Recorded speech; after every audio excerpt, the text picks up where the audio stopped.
Hola, bienvenidos a iCafé Online. Muchas gracias por estar con nosotros. Esperamos de que cada canción, cada palabra que puedas escuchar sea de mucha bendición para tu vida. Recuerda que puedes escribirnos y interactuar con nosotros a través de los comentarios. De nuevo, muchas gracias por estar con nosotros y esperamos que lo disfrutes.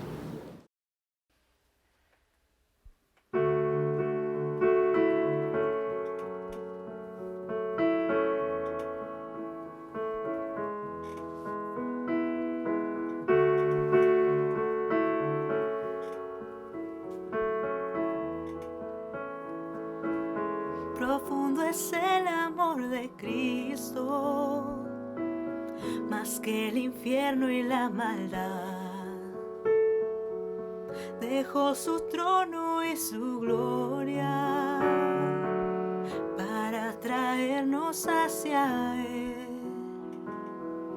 Más ancho es el amor de Cristo que el foso que nos separó. Me alcanzó en mis tinieblas, solo en Él hay salvación.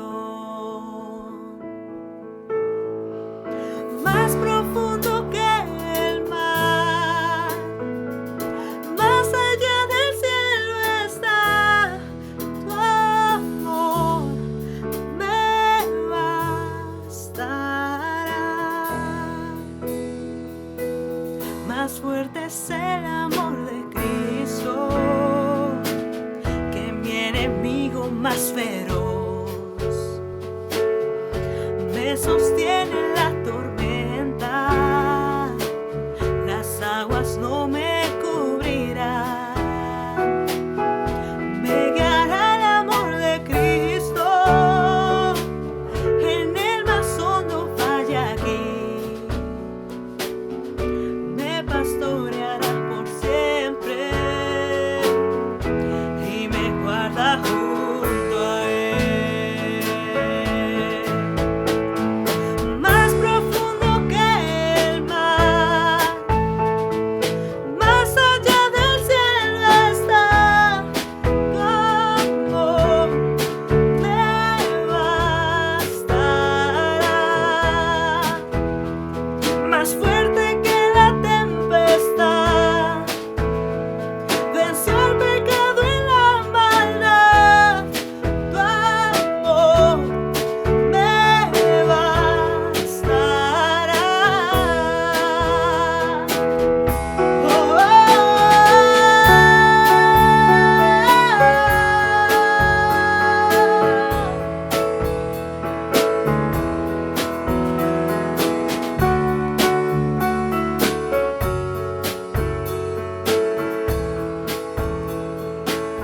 Más dulce es el amor de Cristo, mientras más cerca estoy del fin. Disfrutaré su amor por siempre, ante su trono estaré. Me llenará el amor de Cristo al su rostro contemplar. Yo le amaré por siempre, su alabanza cantaré, su alabanza cantaré, su alabanza cantaré, su alabanza cantaré. Más profundo que el mar, más allá del cielo está tu amor, me bastará.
Se quedó conmigo en el fracaso, en mi oscuridad y mis momentos bajos. Y a pesar de conocerme tal cual soy, se quedó conmigo y sin reproche. Él me acompañó cuando perdí mi norte. Y a pesar de conocerme tal cual soy, se quedó y sigue aquí, porque dijo que estaría conmigo hasta el final, porque prometió la obra terminar. Él sigue aquí. No me dejará cuando en mi fe se meta el sol, cuando tropiece y piense que no hay solución. Él me guiará con la paciencia de su amor. Él sigue aquí.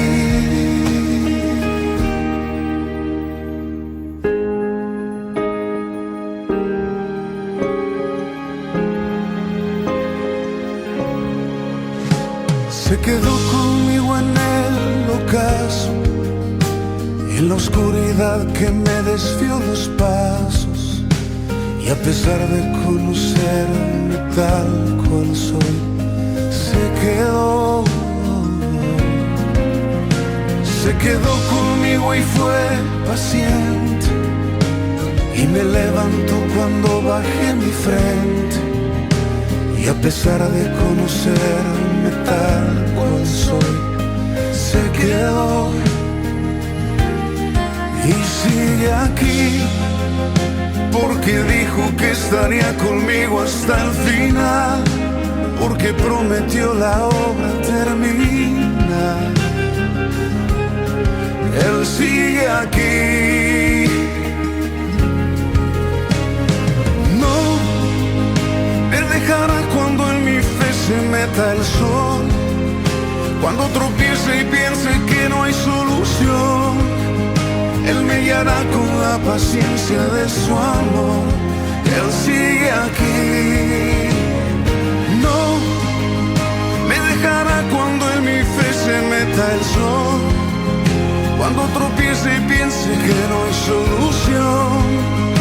Él me guiará con la paciencia de su amor.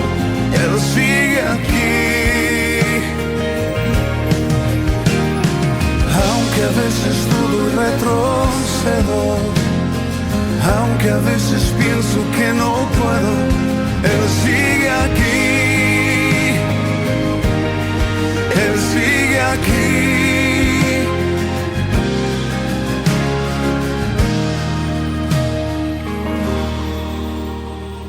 No me dejará cuando en mi fe se meta el sol, cuando tropiece y piense que no hay solución. Él me guiará con la paciencia de su amor. Él sigue aquí.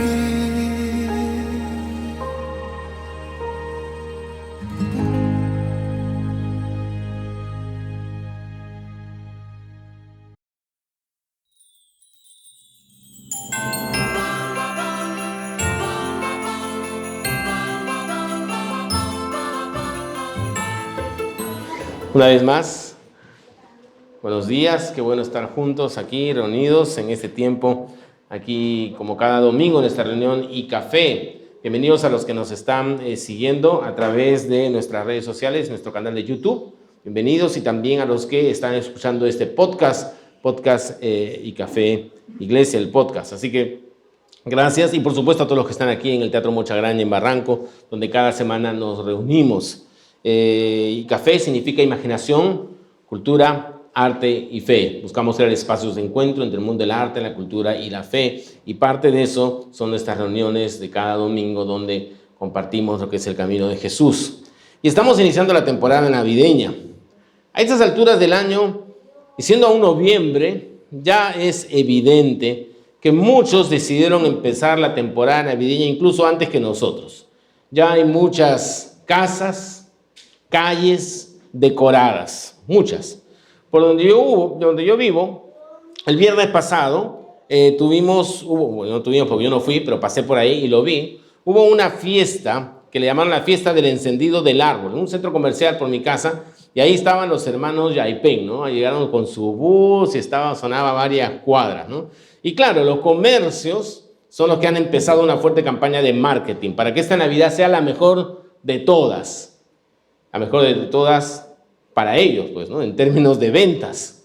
Porque eso es lo que quieren, ¿no? Quieren tener una super Navidad y vender un montón. Y como decimos todos los años aquí en iCafé, fácilmente podemos dejarnos robar el sentido original de lo que significa recordar y celebrar el nacimiento de Jesús, permitiendo que nuestra mente y corazón se mueva hacia el consumismo, la frivolidad, la celebración vacía, toda esa mercadotecnia navideña. Y si dejamos que eso pase, estaríamos perdiendo de vista el poderoso mensaje, el poderoso recordatorio que trae la Navidad. Y por eso es que cada año tenemos que hacer el esfuerzo, el ejercicio, para reenfocar nuestra mente y nuestro corazón en el verdadero sentido de la Navidad. Y esa es la intención de lo que conocemos como la temporada de Adviento. Son 4 semanas antes de la noche de Navidad, donde recordamos a lo largo de ellas por qué vino Jesús, qué significó su venida, cómo habría de transformar la humanidad y nuestra propia existencia. Y esta temporada de Adviento aquí en iCafé la enfocaremos en lo que hemos llamado los personajes de la Navidad. Esos personajes que están allí siempre presentes en las postales, en los villancicos, en las imágenes asociadas con el nacimiento de Jesús. Pero podemos a lo largo de esta semana centrar un poco más en quiénes eran y el rol que tuvieron en el nacimiento de Jesús. Y lo más importante es que podamos aprender nosotros aquí y ahora un poco más también de estos personajes. Y hoy iniciaremos este viaje de 4 semanas hablando de José, más conocido como José de Nazaret. Seguramente le conoce así siempre para no confundirlo con el otro José del Antiguo Testamento del relato bíblico. Ese es José de Nazaret, el padre de Jesús. Ahora, José es obviamente un personaje. Siempre está presente en toda estampa que trata de capturar la Navidad. En el arte también ha tenido una presencia importante y claro está, todas las películas sobre Jesús nos muestran a este personaje. Ahora, realmente sabemos muy poco sobre él. El Evangelio de Mateo nos da una buena información sobre cómo actuó José en el contexto del nacimiento de Jesús y nos deja ver un poquito más de su carácter. Pero fuera de eso, que Mateo es el que tal vez entre un poco más en el corazón de José, solo hay menciones hablando obviamente de Jesús como el hijo de José, algunas descripciones de cómo José, María y Jesús actuaron después del nacimiento de Jesús. Y hay evangelios como el de Marcos que ni siquiera lo menciona. Por otro lado, es tan interesante este personaje que es José, el padre de Jesús, que crea un anhelo de saber mucho más de su vida, así como de otros personajes. Y entonces ese anhelo de saber un poco más de información, de tener un poquito más de datos, llevó a que en los primeros siglos de la era, los primeros siglos, algunos escritores se aventuraran a escribir algunas cosas sobre los personajes del tiempo de Jesús. Y estos escritos que empezaron a circular realmente tienen muy poco peso histórico. Y tampoco, obviamente, son parte de lo que llamamos el canon bíblico o la palabra de Dios en las Escrituras. En algunos lugares le llaman a esto evangelios apócrifos. Así le llaman. Evangelios apócrifos. Porque hablan de la vida de Jesús, sí, especialmente sus primeros años, pero son claramente escritos inventados, que no encajan para nada con el carácter de Jesús o de los otros personajes, como lo tenemos en los evangelios de Mateo, Marcos, Lucas y Juan. Pero lo menciono porque en uno de estos escritos apócrifos es donde aparece la idea, que no está en las escrituras, no está en las escrituras que tenemos, pero aparece y ha quedado en la mente de algunos, y ahorita vamos a ver incluso un gráfico, de que José, al momento de casarse con María, era un hombre anciano, de 90 años, viudo y con muchos hijos de su anterior matrimonio. Incluso si ven algunos cuadros artísticos, ahí hay un cuadro que le mandé a César, no sé si lo llegaron a poner, el cuadrito de José, ¿dónde está?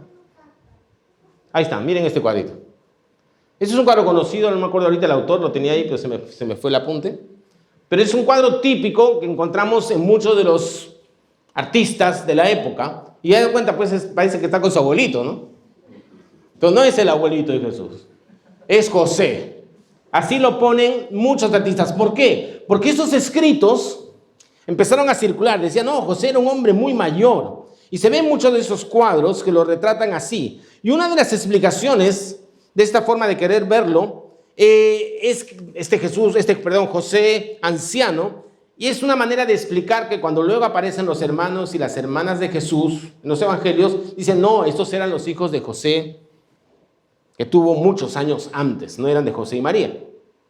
Si solo leemos los evangelios, realmente no hay motivo alguno para pensar que José era un anciano. O sea, los evangelios no nos dan esos datos. Nada en los evangelios nos hace pensar en eso. Más bien parece contradecirlo, porque José huye a Egipto, ¿se acuerdan? Solo con María y José. ¿Y qué hizo con los otros hijos? O sea, los abandonó, los entregó. Algo se mencionaría, ¿no? Ya dejó a sus hijos y se fue con María y José para salvar a Jesús. Así que el relato bíblico nos presenta más bien, y es muy probable que José era un hombre muy joven. Todo el otro extremo, ¿no?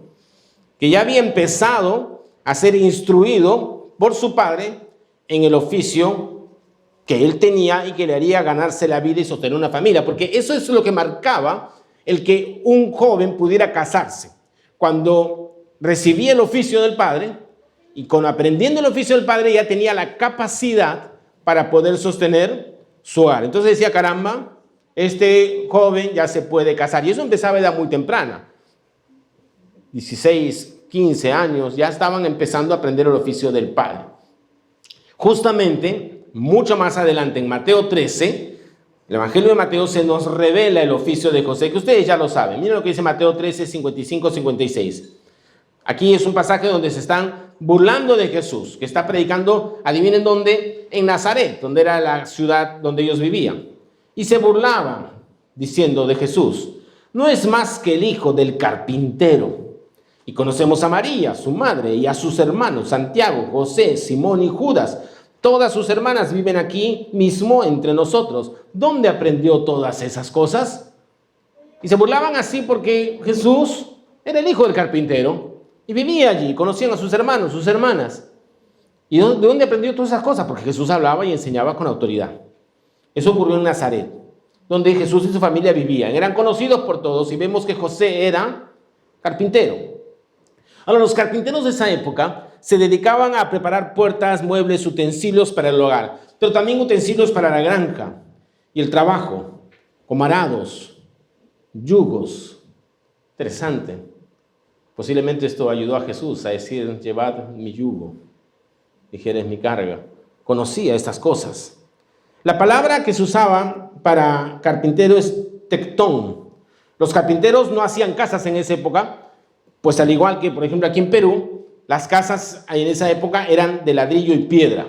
Para eso estaban los albañiles. Hay otros países donde sí ustedes saben que las casas son de madera. Pero en el tiempo de Jesús las casas eran de piedra y ladrillo, igual que aquí. Entonces los carpinteros lo que hacían eran los muebles, puertas, utensilios, tanto para el trabajo como el arado, para el campo, como para la casa.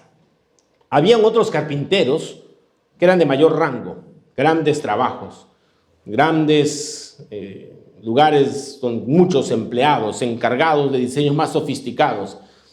Entonces, a estos le llamaban los arquitectos. ¿De dónde viene la palabra arquitectos que usamos hoy? Bueno, José no era uno de esos. José solo era un tectón, carpintero nomás. Un humilde carpintero. Un pensamiento hasta aquí. ¿Qué te dice esto de Dios? ¿Qué te dice esto de Dios? El que haya elegido a un humilde carpintero para que sea este personaje el padre adoptivo, padre terrenal, quien criaría a Jesús como si fuera su propio hijo. ¿Qué te dice eso de Dios? ¿Por qué no eligió más bien a un sacerdote? A un escriba de esos educados, un doctor, un prestigioso empresario o incluso un arquitecto, ya por último, ¿no? Pero en vez de eso decidió elegir a un humilde carpintero. ¿Recuerdan la historia de Samuel? Allá en el Antiguo Testamento, Samuel es el profeta y está buscando al nuevo rey de Israel. Saúl era el rey, pero obviamente no había actuado de manera correcta, y Dios busca a un nuevo rey y le encarga esto a Samuel el profeta, ese rey que reemplazaría eventualmente a Saúl. Y entonces Samuel el profeta va a la casa de Isaí, enviado por Dios, y de allí debe elegir a uno de sus hijos, porque tenía muchos hijos Isaí. Y Samuel el profeta está buscando al que aparentemente era el más adecuado para ser el rey. Pero él no era ninguno de esos que aparentaban ser los adecuados. Más bien, Dios está por elegir al más sencillo y humilde que apacentaba las ovejas. Y por eso Dios le dice claramente a Samuel lo siguiente, está en 1 Samuel 16:7. No juzgues por su apariencia o por su estatura. El Señor no ve las cosas de la manera que tú las ves. La gente juzga por las apariencias, pero el Señor mira el corazón. El Señor mira el corazón. Y aquí vemos a Dios actuando de la misma manera, mucho tiempo después, un humilde carpintero. Y Dios sigue consistentemente buscando y mirando el corazón. Y al hacerlo, elige héroes inesperados para cumplir sus propósitos. En este caso, el criar a su propio hijo Jesús. Así que el corazón y el carácter de José eran importantes. Claro que sí. Estamos hablando de alguien que sería el modelo, el formador en cierto sentido, influencia en la vida temprana de Jesús. Podríamos incluso aventurarnos a decir que muchas de las cosas que Jesús decía podrían haber sido mencionadas antes por José, porque eso no hace alguien que crece diciendo las cosas que ha escuchado en su familia, en las que han sido enseñado, los ejemplos que ha tenido. Claro que era un padre humano, falible, José, pero ¿no crees que tuvo parte en la formación de Jesús? Claro que sí. Recuerda que Jesús era verdaderamente hombre y verdaderamente Dios. Qué importante es el rol de un padre en la formación de los hijos. Sea que seas el padre biológico, el padre adoptivo, el abuelo o el rol masculino en la vida de esos niños que están cerca tuyo, Dios quiere usarte como lo usó a José con Jesús. Bueno, regresemos a la historia de José, el carpintero. Cuando específicamente se entera del embarazo de su novia María. Está en Mateo 1, 18, 19. ¿Conoces el relato?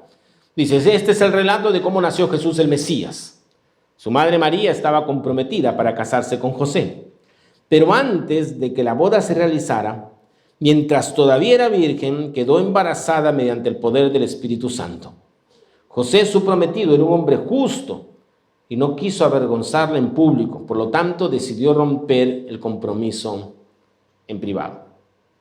Ahora, no quiero alargar mucho esta explicación, pero vale la pena brevemente, al menos, contarles cómo funcionaban las bodas en aquellas épocas. Primero, las bodas eran arregladas, ¿no? A veces desde niños, ¿no? Se hacían acuerdos entre los padres. Wader, pónganse de acuerdo con alguien ahorita. Vayan acordando ahí el destino futuro. Mira, ya está. Así se hacía, ¿no? Eran arreglos que los padres hacían. Ahora, luego, obviamente, cuando los hijos llegaban a la pubertad o edad ya fértil, se hacía un nuevo pacto reafirmando el arreglo previo, porque podían pasar cosas, ¿no? Luego de ese pacto ya formal, se llevaba a cabo la boda 1 o 2 años después. O sea, primero era un arreglo, así, una conversación, una conversa, ya, ¿cómo es? Ya está.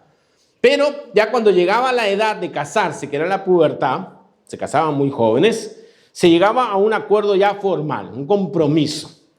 Cuando se hacía este arreglo formal, 1 o 2 años antes de la ceremonia, mira, 1 o 2 años antes de la ceremonia, aquí típicamente los que se casan pues 1 año, año y medio, ¿no? Algunos un poco más o con menos de tiempo, pero bueno, en esa época era entre 1 a 2 años. En ese momento, cuando se estaba haciendo ese compromiso, el padre del novio pagaba al padre de la novia una suma de dinero llamada moar, una dote. Era un tema económico. Esa era una época diferente a la nuestra. ¿Por qué? Porque se consideraba pues que este padre al dejar ir a su hija, estaba de alguna manera perdiendo ingresos económicos, porque pues todas las personas del núcleo familiar trabajaban en los oficios, en las cosas de la casa. Entonces cuando la hija se iba, pues una mano menos, entonces págame pues algo, pues porque me estás perjudicando, ¿no? Entonces el padre del novio tenía que pagarle al padre de la novia, ¿no? Me gusta eso, ¿no? Que le paguen al padre, ¿no? Buenazo. Ya, entonces eso era lo primero. No era una cantidad menor, era una cantidad bastante considerable. Por ahí leí algún escrito que dice que se podía lo equivalente como para comprar un departamento de un dormitorio. O sea, era alguito. Por otro lado, en ese momento que se estaba haciendo ese compromiso, el mismo novio también tenía que dar otra suma, tal vez un poco menor, llamada matán. Era para la novia. O sea, el novio también venía con su billetito para la novia y le aseguraban, era como un dinero, como un ahorro para la novia, una garantía por si enviudaba, él moría o algo pasaba o finalmente no se daba el matrimonio por algún motivo. Entonces ya ella también se había asegurado con una platita ahí. Y le hacían un montón de regalos más. Todo eso había. Todo eso era en el momento del compromiso. Y se firmaba un documento legal con promesas mutuas, el ketubá, era un documento que tenía. Ese documento tal vez es el antecesor de nuestras licencias o partidas de matrimonio actual.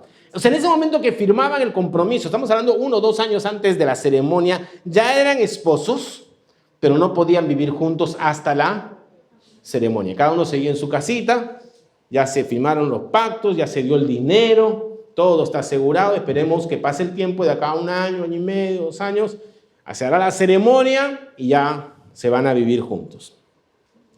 Ahora, cuando leemos que José y María estaban comprometidos, significa que se había dado el mohar y el matán. O sea, esos 2 cantidades de dinero ya habían sido entregadas. Buen billete, ¿no? Otros regalos más. Se había firmado el documento legal, pero aún no vivían juntos, no tenían intimidad, faltaba la ceremonia. Esa era la costumbre. Y es en ese interín que María sale con la noticia de su embarazo. Ahora, María se entera de su embarazo porque el ángel, usted sabe la historia, le anuncia que daría a luz a Jesús. Pero en el caso de José, ¿cómo es? ¿Se le aparece un ángel? No exactamente, sí y no. José se entera por la propia María de que ella está embarazada. O sea, no es que el ángel viene a José y le dice, José, tu esposa está embarazada. No, no, no. María recibe la visita del ángel y luego María va y le cuenta a José. Yo tengo una teoría que fue con su prima Elizabeth, ¿no? Porque no era fácil lo que iba a decir. Porque dice que se acuerda que fue María con Elizabeth, ¿no? Fue a su prima que estaba de gestación avanzada, se encuentran ahí, le cuentan la noticia. Es muy bonito ese relato, es otra historia, pero es muy bonita. Y yo imagino que sea tu prima, acompáñame, ¿no? O sea, porque iba a ser una conversación difícil. ¿Quién sabe? El caso es que José se entera por María. Y obviamente María le cuenta lo que el ángel le había dicho, el anuncio y todo eso. José se entera por María. Ahora, ¿qué pensaría José? ¿Qué pensamientos? ¿Qué luchas habría en su mente? ¿Un ángel? ¿Concebida del Espíritu Santo? Yo creo que José luchaba entre tratar de creer a María, a quien amaba, o no creerle a María, a quien amaba, y sentirse traicionado. O sea, le creo. No le creo. Un ángel está embarazada. O sea, piensa lo que está en su mente. Había una lucha. Por último, había otra opción. María se ha vuelto loca. Podría haber pensado eso, ¿no? ¿Qué pasa en la cabeza de María? Pero que estaba embarazada, estaba embarazada. Ahora, él podía haber denunciado el adulterio si es que él hubiera estado 100% convencido de que eso era realmente lo que estaba sucediendo. Porque si una mujer en ese compromiso, mira todo lo que había pasado, había firmado el pacto, ya habían dado las sumas de dinero, estaban esperando la fecha nada más. Y si ahí sale embarazada de alguien más, eso era ya considerado adulterio. Porque para la ley ellos ya estaban casados, solamente que todavía faltaba la ceremonia. Entonces, pero si él hubiera estado claro en eso, tal vez la hubiera podido denunciar. Tampoco es que le creyó a María de frente, le dijo, claro, amor, qué bendición, un hijo del Espíritu Santo, no pasa nada. No, tampoco fue así. Sí pasaba, porque dice el texto que no quería avergonzarle en público y pensaba romper el compromiso de manera privada. Y esa actitud de José nos muestra un poco de su carácter, porque ahí en ese mismo pasaje es descrito a José como un hombre justo. Y es ese carácter el que lo lleva a esta actitud benevolente, noble, incomprensible, de no denunciar el adulterio, no sentirse simplemente traicionado y con deseos de revancha, sino que sin llegar a creer, porque no llega a creer lo que María le dice, decide simplemente no denunciarla. La voy a dejar en secreto, vamos a dejarlo allí. Qué difícil decisión, ¿no crees? Seamos honestos. Aún en cosas más sencillas, más simples que esta, nos inclinamos a pensar siempre lo peor. ¿Sí o no? A saltar a la peor conclusión. Piensa mal y acertarás, dicen algunos, ¿no? Y nuestros tiempos están marcados por la desconfianza, la malicia, el deseo de contestar al otro en los mismos términos, o si se puede, más fuerte aún. Somos reactivos. Un José cualquiera de nuestra época podría haber terminado hasta en una agresión física hacia María. Miren las noticias. Un feminicidio más de nuestros días. En última instancia, una condena sancionada por la ley de esa época. El adulterio se paga con la muerte. Pero José, aún en medio de sus dudas, de sus luchas, tuvo la capacidad de detenerse a pensar en las cosas por un instante. Aún sintiéndose posiblemente traicionado, confundido, incrédulo del relato de María, pensó en ella como un ser humano. Pensó en el bienestar de ella por encima del suyo. Dígame si no eso es carácter. José, un hombre justo. Y ese sentido de justicia lo lleva a ser compasivo, pero tampoco a aceptar que era algo que para él era increíble o fuera de lo posible, que era el embarazo concebido por el Espíritu Santo de parte de María. Por eso es que José tenía que dejar a María. Eso es lo que voy a hacer, pensó. Lo estaba considerando. Mira Mateo 1, 20, 21. Mientras consideraba esa posibilidad de dejarla en secreto, un ángel del Señor se le apareció en un sueño. Acá aparece un ángel. José, hijo de David, le dijo el ángel, no tengas miedo de recibir a María por esposa, porque el niño que lleva dentro de ella fue concebido por el Espíritu Santo, y tendrá un hijo y lo llamarás Jesús, porque él salvará a su pueblo de sus pecados. Ahora no tenemos tiempo de entrar en detalles, pero ¿se han dado cuenta de algo? A María se le aparece un ángel, ¿sí o no? Se le aparece un ángel, bueno, no habíamos visto el relato, pero todos conocen el ángel Gabriel, se le aparece. En el caso de José, ¿se le aparece el ángel? No exactamente, es un sueño. Es un sueño. ¿Por qué la diferencia? Porque a María se le aparece un ángel y a José lo manda a dormir y en el sueño se le aparece una visión, un ángel ahí en sueños. Podríamos especular mucho. Algunos dicen, no, porque una mujer es una cosa, un hombre es otra. Podría ser, ¿no? Asunto de género, no sé. Pero lo que sí podríamos pensar es que Dios, escúchame, tiene su manera de actuar única y diferente con cada persona. Dios actúa de manera única con cada uno. María le mostró las cosas de una manera, a José de otra. No tratemos de encerrar a Dios en una sola forma de actuar o estemos creando patrones que esperamos que siempre cumpla para todos de la misma manera. Dios hace lo que debe hacer con cada persona. Así que a José lo mandó a dormir y en un sueño vio al ángel. Me encanta lo que dice el ángel en este sueño de José. No tengas miedo de recibir a María por esposa, porque el niño que lleva dentro de ella fue concebido por el Espíritu Santo. No tengas miedo. No tengas miedo. Lo que María te ha dicho es verdad, no está mintiendo. Cásate con ella. Y además le reafirma el porqué de estos hechos. Hay un plan de parte de Dios. El Salvador ha llegado. Él salvará a su pueblo. Hay mucha información aquí. Pero primero le dice, no tengas miedo. ¿Por qué? Porque el miedo nos paraliza, el miedo no nos deja pensar, el miedo nos frena, el miedo nos detiene, el miedo trae a la mente nuestros peores pensamientos. Somos seres humanos y muchas cosas nos llenan de miedo. Esta pandemia, ¿qué ha pasado? En ella muchos hemos experimentado el miedo de muchas maneras. Y José aquí estaba atravesando una situación límite y tenía dudas, tenía luchas. Y por eso escuchar no tengas miedo ya es de por sí un gran aliento. No tengas miedo de seguir adelante con tus planes de boda con María. Dios está en control. Él está orquestando algo que va más allá de lo que puedes comprender o entender en este momento. El miedo nos aleja de cumplir los propósitos de Dios en nuestras vidas. Dios tenía un plan maravilloso para José. ¿Cuál era ese plan? Criar a Jesús, ser la figura paterna en la niñez, en la juventud de Jesús. Tremendo desafío que José estaba a punto de dejar pasar, porque como era de esperarse, tenía miedo. ¿Cuáles son tus miedos?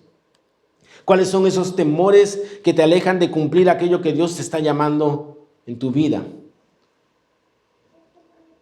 No te digo que los ignores totalmente, medítalos, háblalos con alguien más, busca consejo, oración, apoyo en la comunidad con otros creyentes maduros, pero no te quedes solo con tus miedos, no te quedes solo con tus miedos.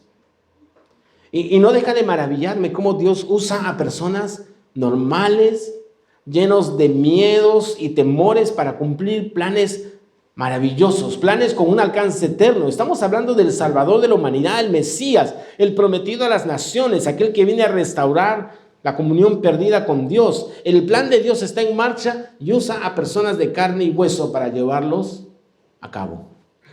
Y Dios sigue haciendo exactamente lo mismo hoy. Nos usa para llevar a cabo sus planes eternos. Como lo vimos la semana pasada cuando hablamos de Pedro, ¿recuerdas? Como en medio de sus arrebatos y promesas incumplidas, Dios quiere seguir usándolo. Y ahora vemos aquí a un José incrédulo y lleno de temores, pero que tiene el corazón en el lugar correcto. Y Dios lo usa. Le dice, no temas, y le da un tremendo encargo. ¿Qué hace finalmente José? Mateo 1, 24-25. Cuando José despertó, hizo como el ángel del Señor le había ordenado y recibió a María por esposa, pero no tuvo relaciones sexuales con ella hasta que nació su hijo. Y José le puso por nombre Jesús. El paso siguiente para José es actuar en obediencia y consistencia a su carácter y lo que está escuchando de parte de Dios y el ángel que trae este anuncio. Si María está diciendo la verdad, entonces no debo dejarla. Debo casarme con ella de inmediato. Posiblemente José va a recibir y recibió bastante desaprobación. ¿Por qué? Porque tuvo posiblemente que apurar el matrimonio por el embarazo. Obvio, tuvo que apurarse un poquito. Oye, José, pero faltan varios meses. Falta un año todavía. No, de una vez. Y la gente cuenta, pues, ¿no? A ver. O sea, ¿saben cómo es eso, no? El que sucediera esto era visto como un abuso de la confianza de la familia por parte del novio. O sea, era visto como, no, el novio se ha aprovechado. Y por tanto tenía que resarcirlo adelantando la boda, que ya estaba firmada, ya estaba pactada, ya estaban casados, pero era la costumbre esperar a la ceremonia. Pero este novio no había esperado. Definitivamente, José y María en ese momento no se pusieron a contar esa historia del ángel. No, es que un ángel... No era el momento para eso. El carácter de José vuelve a salir a flote, haciendo lo correcto aún al costo de su propia imagen personal. Al final, José queda mal. José queda mal. Un hombre sencillo, simple, con temores como todos, pero dispuesto a hacer lo correcto en el momento necesario. No te sientas lejos de ese grupo, porque Dios sigue usando a los frágiles, a los humildes. Lo vil del mundo escogió Dios para avergonzar a lo fuerte. Dios sigue usándonos, así como somos, vasijas frágiles, para llevar el mensaje maravilloso de la gracia y la redención. Y esta temporada navideña tenemos la gran oportunidad de llevar esperanza a las demás personas. O la otra opción es dejarnos arrastrar por el consumismo, por el mercantilismo de la Navidad, estas celebraciones sin propósito, o usar esta temporada para agradecer a Dios porque nos ha enviado a Jesús y darnos cuenta del encargo maravilloso que Dios nos da de recordar a la humanidad el amor de Jesús, la gracia inmerecida, la esperanza, el consuelo, el amor de Dios, enviando a su Hijo para que luego creciera y diera su vida por nosotros, aquel que puede salvarnos y darnos una vida nueva. Así que no tengas miedo de levantar tu voz. Hazlo con amor, eso sí, sin juicio, sin condenación, pero levanta tu voz y anuncia al Salvador. Y que la figura de José, este personaje de la Escritura, nos ayude a entender cómo Dios actúa en nuestras vidas, cómo actúa en nosotros, cómo Él quiere quitar nuestros miedos y usarnos para grandes cosas. Dios no está buscando la grandeza externa de los personajes. Él usa a las personas mirando el corazón y nuestra disposición para ser instrumentos en sus manos. Porque eso es lo que tuvo José: disposición, carácter, un corazón listo en medio de situaciones tan difíciles, tan complicadas, tan presionantes, tomar las decisiones correctas. Vamos a orar.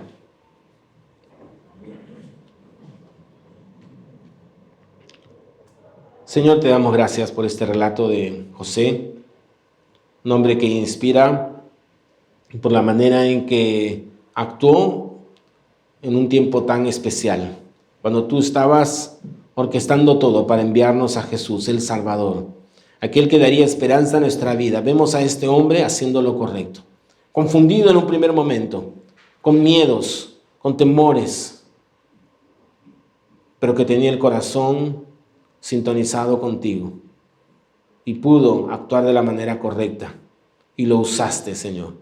Y te damos las gracias, Señor, por José, porque él también nos enseña que tú quieres seguir trabajando en nuestras vidas, usándonos para cumplir tus propósitos, y que también nos animas a dejar de lado el temor y el miedo y buscarte a ti. Señor, gracias por la venida de Jesús, porque vemos, Señor, que cada obstáculo tú fuiste pasándolo, Señor. Fuiste trabajando en medio de seres humanos imperfectos para cumplir tus propósitos. Y el propósito es tan maravilloso: enviar a tu Hijo para que diera su vida por nosotros. Señor, permite que nuestras vidas reaccionen frente a todo ese amor y todo ese trabajo que te diste, todo ese sacrificio que significó la venida de Jesús. Que no nos dejemos en esta temporada robar ese pensamiento, distrayéndonos con el mercantilismo, con las cosas vanas. Que recordemos, Señor, aún en medio de las cosas tiernas que nos trae la Navidad, que Jesús, como un bebé, vino a esta tierra, pero luego creció y dio su vida allí en la cruz. Y permítanos agradecerte y alegrarnos y celebrar, sí, con gratitud, el inicio de ese plan redentor con la venida de Jesús. A ti sea la gloria, en el nombre de Jesús. Amén. Amén.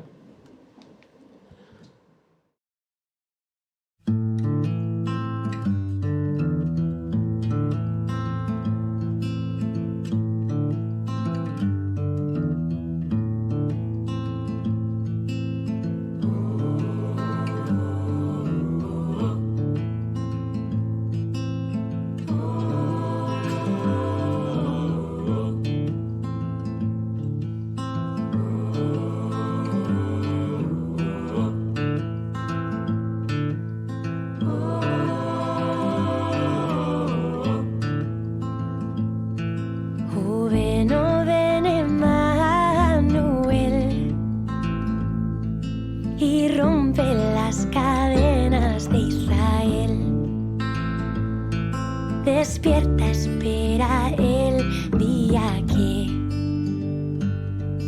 el Hijo de Dios vuelve.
cantar, cantar, Emmanuel. Tú pronto volverás, tu amor es fiel, tu amor es fiel.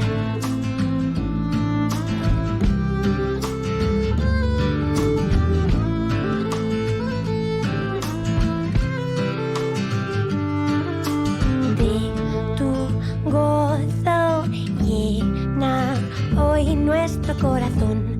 Cantamos, tú nos das dulce salvación. Tu gozo llena hoy nuestro corazón. Cantamos, tú nos das dulce salvación.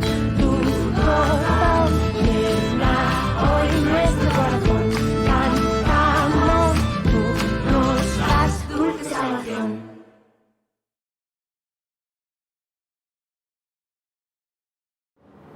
Muchas gracias por estar con nosotros. Recuerda que puedes seguirnos a través de nuestras redes sociales como iCafé Iglesia. Además, también tenemos un correo electrónico. Recuerda también de que ya tenemos reuniones presenciales en el distrito de Barranco, así que si estás por Lima, puedes acompañarnos a partir de las 11:30 de la mañana. También te hago recordar de que tenemos un link para pedidos de oración y acción de gracias, y además que tenemos un día especial para poder orar uno por otro. Esos son los días jueves a las 7:30 de la noche. Si quieres información de cómo poder unírtenos, también escríbenos a las redes sociales o al correo electrónico. También, si es que deseas tener algún tipo de información sobre nuestros eventos culturales, puedes tener todo ello a través de las redes sociales de iCafé Lima. Ahí podrás encontrar noticias sobre conciertos, exposiciones de pintura, en fin, todo tipo de actividades. Muchísimas gracias por haber compartido este tiempo con nosotros y esperamos de que tengas una maravillosa semana. Dios te bendiga.